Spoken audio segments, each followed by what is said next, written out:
es momento de parar un poco la pelota y ver qué es lo que pasó el domingo con la distancia, me parece suficiente como para tener un análisis un poquito más profundo de los resultados electorales que dejó y obviamente cuál fue hasta acá la reacción del gobierno. Para eso estamos en comunicación con Joan Besato, analista político. Muy buenos días, Joan, ¿cómo estás? Buenos días, ¿cómo están?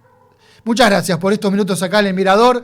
Bueno, así una breve introducción de lo que dejó las elecciones, que obviamente un golpe muy duro para el gobierno nacional, casi 13 puntos respecto de la oposición. Y ahí te quería preguntar, el gobierno salió inmediatamente a decir que fue por errores políticos, casi errores de comunicación, que iban a Mm, revertirlo, pero está la pregunta, me parece abierta, ¿cuánto hay de ese tipo de errores de campaña? Sobre todo varios voceros mm, del gobierno hablan de errores de campaña, como que la pifiaron en cierta lectura política, y por el otro lado hay muchos analistas, otra visión que dicen, che, ojo que por ahí pasó un error de campaña, de perfil, a quién le hablaban en el mm. oficialismo, a ese electorado bonaerense, pero del otro lado está la economía. ¿Qué crees que pesó más o qué visión tenés vos ahí? No, sin duda, a ver, a mí me parece que quienes venían o veníamos haciendo un seguimiento más exhaustivo de los principales indicadores de la economía durante este año, veíamos un deterioro bastante generalizado en la mayoría de los indicadores, a comparación de lo que uno podría decir en la segunda mitad del año pasado, donde la segunda mitad del año pasado sin, para decirlo mal y pronto, tirar manteca al techo, había algunas cosas que podían mostrar signos significativos de mejora, como recuperación del salario tras la caída fuerte del primer semestre del año pasado, ¿no?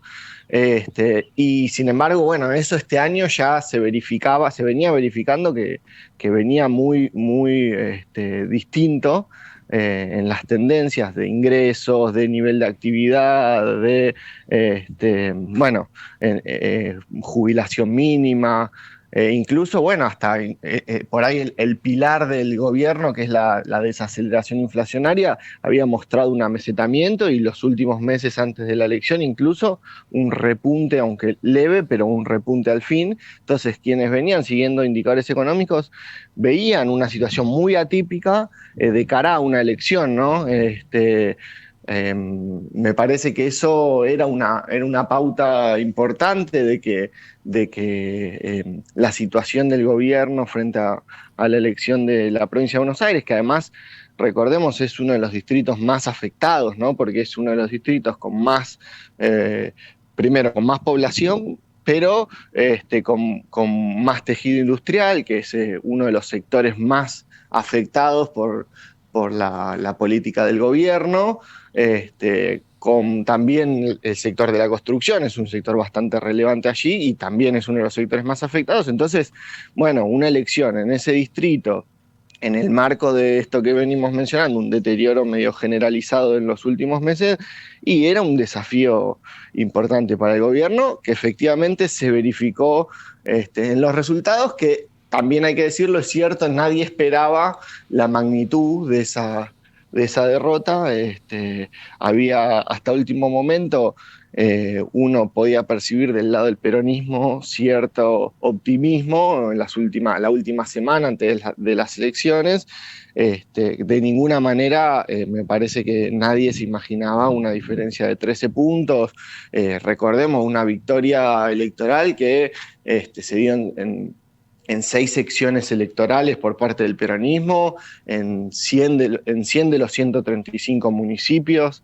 Digo, una victoria bastante arrolladora, que yo creo sin duda tiene un componente económico bastante estructural, sin menospreciar por ahí las cuestiones, como vos mencionás, las cuestiones políticas, ¿no? Esos últimos actos de campaña con imágenes de mucha eh, de mucho desgobierno y también incluso cierto mensaje también de incitación a una tensión medio innecesaria, ¿no?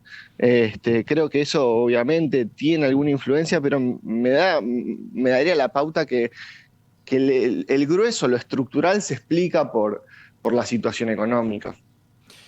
Joan, sí, obviamente ahí el perdedor, el gobierno nacional, no hace falta rasquetear mucho ahí como para ver ese resultado, pero en un ejercicio de hacer un listado de perdedores, no sé si se llama perdedores en el sentido de por ahí reducirlo tanto, pero por ahí después del proceso electoral del domingo en la provincia de Buenos Aires, ¿quiénes no salieron bien parados teniendo en cuenta los movimientos que hubo en el oficialismo, en los distintos sectores políticos por ahí más afines al gobierno, pero por ahí que no son la Libertad Avanza, por el lado Mm, del peronismo que resultó ganador, pero también que fue unido, pero está conformado por distintos sectores, como para mm. desmenuzar un poco el resultado del 13 y pico por ciento. Bueno, no, a ver, es interesante. Sin duda, la respuesta más fácil a eso es que el gran perdedor, no hay discusión, me parece que es el oficialismo en sus distintas vertientes, ¿no? Candidatos, este, en algunos casos bastante desconocidos, como el candidato de la tercera, pero en otros casos el candidato que era Bordarenko, ¿no? Pero en otros casos, como la primera sección electoral, iban con un candidato relativamente fuerte, el intendente de 3 de febrero, que incluso pudo retener la victoria en su distrito, pero que tuvo una derrota bastante aplastante en la primera sección electoral, donde se suponía que era un buen candidato para ese tipo de lugar. Ahora bien, me parece eso, que en su conjunto el oficialismo se llevó una derrota bastante impensada e inesperable en términos de su magnitud. Después uno también puede señalar este, un desempeño bastante bajo, para no ser muy crudo, de las otras propuestas alternativas, que es cierto que iban a esta elección con mucha menos magnitud, ¿no? La propuesta de Zamora, el intendente de, de Tigre, acompañado por otros sectores de la política más del centro, que en algunas situaciones acompañaron al gobierno y en otras no. También tuvieron un desempeño bastante bajo, yo creo que explicado justamente también por la capacidad del peronismo, encabezado por la figura del gobernador, de presentarse como la principal alternativa o la principal propuesta para ponerle un freno, como declaraba el gobernador, al gobierno de Milei. Y eso, creo que hay un par de datos en ese sentido que son, digo, que si bien hay que reflejar la derrota del oficialismo, también hay que destacar lo que fue la victoria del peronismo, porque recordemos, es la primera vez en 20 años que el peronismo gana una elección intermedia en la provincia de Buenos Aires. Si uno compara con las elecciones del 2021 y 2017, que son otras elecciones intermedias, no son del todo comparables porque esta elección tenía la particularidad que solo se votaban cargos provinciales Claro, estaba y en el doblada. 21, exacto, y en el 21 y el 17 no. Pero bueno, es la más parecida para comparar, y si uno compara, el peronismo en comparación con el 21 subió casi 400.000 votos. Entonces me parece que ahí hay algo que es para tomar nota, que tiene que ver con, bueno, con la iniciativa o el formato que decidió encarar el peronismo bajo el liderazgo en esta etapa, sin duda. Me parece que, y ahí en la otra pregunta que vos me hacías respecto a, no sé si perdedores, porque me parece que cuando hay una victoria tan contundente, todos los integrantes de ese espacio de alguna manera son ganadores, pero es cierto que hacia adentro uno puede destacar que la figura de Kicillof quedó mucho mejor parada que el resto de las figuras, y más si recordamos que, bueno, que hubo muchas discusiones internas sobre la conveniencia de desdoblar. Se le cuestionaba al gobernador que el desdoblar iba a orientar la campaña hacia la gestión de la provincia, y ahí, según una parte del peronismo, no había mucho para mostrar. Bueno, el gobernador en algún punto se plantó en esa decisión y mostró en una mezcla de carácter y también suerte, uno podría decir, porque el resultado creo que eso, ¿no? Lo inesperado de este resultado este, mostró, bueno, una capacidad de liderazgo que sorprendió de alguna manera. Entonces ahí creo que quedó parado distinto. De cara a octubre habrá que ver bien cómo eso se reconfigura, porque ya el rol en el armado de las listas de octubre del gobernador fue distinto. Es una elección que va a trascender la provincia de Buenos Aires, entonces va a tener un rol más limitado. Uno tiende a pensar en la campaña. Total. Así que bueno. Ahí, incluso en la campaña, lo que pasa es que como se lleva tanto la marca, la agenda, el foco del gobierno nacional y hasta diría el propio Javier Milei, porque estuvo al frente de la campaña en la provincia de Buenos Aires, pero si miramos para el otro lado, la interna en el peronismo siguió incluso en campaña, con declaraciones. Lo que pasa es que por ahí no tuvo las luces, por lo menos de los medios, que tuvo otros momentos de esa interna.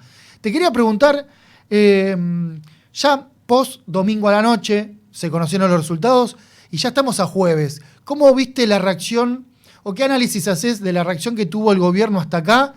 Y te menciono en la pregunta solamente la mesa política, que mucha novedad no tuvo por sus integrantes, y la formación o la vuelta al Ministerio del Interior para hablar con los gobernadores de Lisandro Catalán, que ya tenía ese cargo, pero era secretario, ahora solamente lo pasaron al ministerio para ver si tiene un poquito un rol ahí más destacado como respuesta. Pero, sobre todo, ¿qué viste en la reacción del gobierno? Y es que a priori me parece que va encadenado de la lectura que discutíamos antes, ¿no? Si el principal foco de la derrota fue una cuestión política o fue una cuestión más bien económica, ¿no?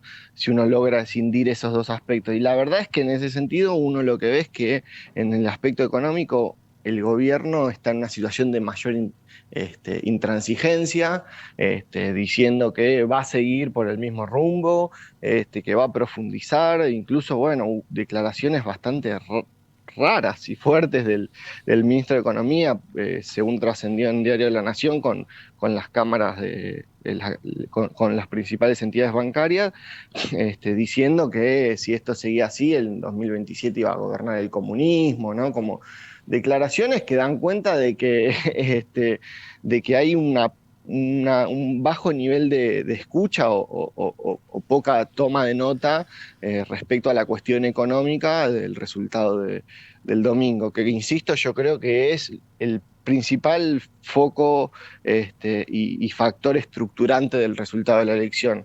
Respecto a lo político, sí, pareciera que hay un cambio o un intento de cambiar, como vos decías, también bastante mínimo, ¿no? Porque la mesa política no presentó ninguna novedad, no había nadie que no estuviera antes.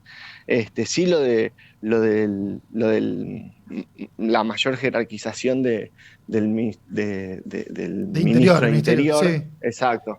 Que igual, yo ayer escuchaba a gobernadores que ya opinaban sobre ese cambio y también decían que, bueno, la realidad es que por más que cambien, que ya tenían un buen vínculo con ese funcionario, que lo cambien de rango no les cambia mucho la situación, si no le van a dar ninguna atribución respecto a lo económico, y pareciera que no, porque bueno, se hablaba en estas horas yo no pude ver todavía si ya salió el veto de la ley de los ATN, ¿no? De la transferencia directa de los recursos a las provincias. Se hablaba que el gobierno iba a vetar esa ley, que es una ley que suscitó el acuerdo de muchos gobernadores, incluso algunos muy vinculados o que acompañan al oficialismo. No, Entonces, si lo hace, se va a llevar todos los gobernadores en contra. Por eso, pareciera que en ese sentido, si avanzan con eso, no hay mucho tampoco cambio, incluso en la cuestión política. Así que, qué sé yo, hasta ahora no pareciera haber un gran cambio de timón, sino más bien una escenificación de un intento de cambiar eso, pero no en lo concreto. Ya nos quedamos sin tiempo. Muchas gracias por estos minutos acá en esta lectura, un primer análisis de las elecciones del domingo de la provincia de Buenos Aires y cómo se están moviendo los actores protagonistas de la política. Más adelante, cerca de octubre, podemos volver a hablar a ver cómo viene este escenario. Un abrazo grande y muchas gracias. Gracias a ustedes, a disposición. Pasaba entonces por El Mirador el analista político Joan Besato.